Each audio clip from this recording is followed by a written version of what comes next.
So yan, for today, ito, may Voltaris dito na naka-set up po siya para sa mga security.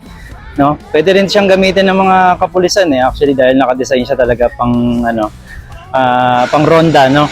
Meron na siyang blinker na pula asul at syempre may wangwang yan. Ito po ay may mga authorized lang pong pwedeng gumamit niyan. Ito pala ay in order na po ng isang security agency para pang ronda po sa kanilang subdivision or sa kanilang nasasakupan, no. Ito ay hindi ko na i-mention kung anong company. So ito po may kasama siyang crash guard. So yan po, 12 pa rin yung gulong. Tapos may mga boxes po. Ito maganda rito, pwede mo lagyan ng mga pang rescue or lagyan natin ng first aid. Ayan siya.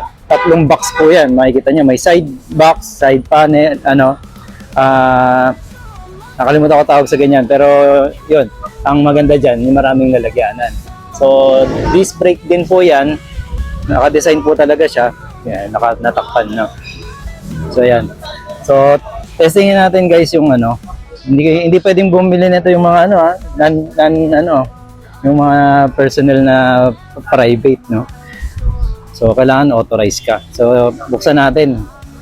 So same lang din naman po 'yan yung So ito po, start natin. Ayan, meron na siyang digital din na NXT na logo.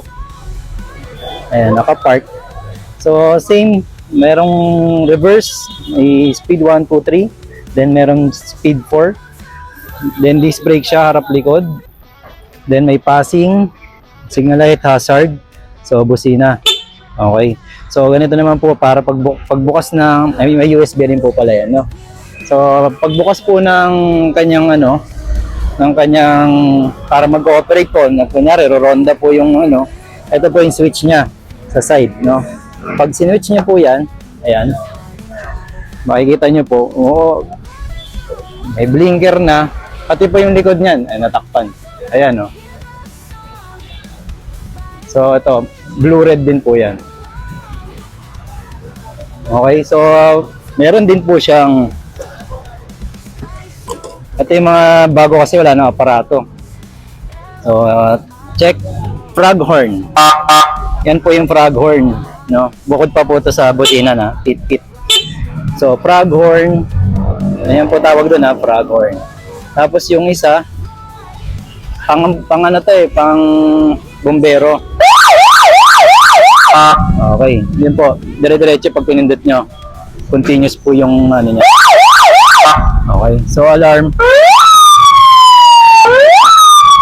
Okay, so yun po. Ito po ay ginagamit lang po ng mga authorized personnel, no. So pwede ka rin mag-record, no. Sample, mga ganon. Pwede nyo po i-play yan. So check. Pwede tayo magsalita rito. Check. Tingnan natin. Check. Kasi naka-plastic kaya hindi masyado marinig. Buksan natin. Okay, so ito. Ayan, dito natin papasukin yung boses natin. Sakto yan, sakto. Check. Ayan po, sa mga naka-park po dyan, ayan. Diba? Pwede po mag-announce dyan. Okay, so ayan po yan. Ito po ay na-order na. 2 po itong in-order. Actually, pati sa Taguig, no? Sa Taguig, puro ganito na po yung ginagamit nila. Pang ronda. So, bukod sa matipid, malakas din siya sa torque. So, kaya din pong humabol niyan kasi medyo maganda na po yung niyan yung speed niya, no? So, para alam niyo lang din po, ang nakalagay po dito ay US motor din. Ayan po, 3,000 watts. So, enough po para sa city, no? Kung mag-aabulan due to traffic situation, pwede na po yan, no? Okay, so yun lang po. Sharing lang po muna tayo ng available na ganito sa no? So, kung kayo po ay may mga security agencies, pwede nyo po itong i-offer sa mga client niyo na pwede kayong magronda nito. Wala pong maintenance ng gasolina, ng change oil, at rehistro. Okay? So, sulit. Ayun lang muna. Thank you. So, okay. Once again, Marvin Chua Motovlog po. Maraming salamat po. Salamat din po sa mga nag-subscribe. subscribe, okay. Bulol pa, no? Ayos naman.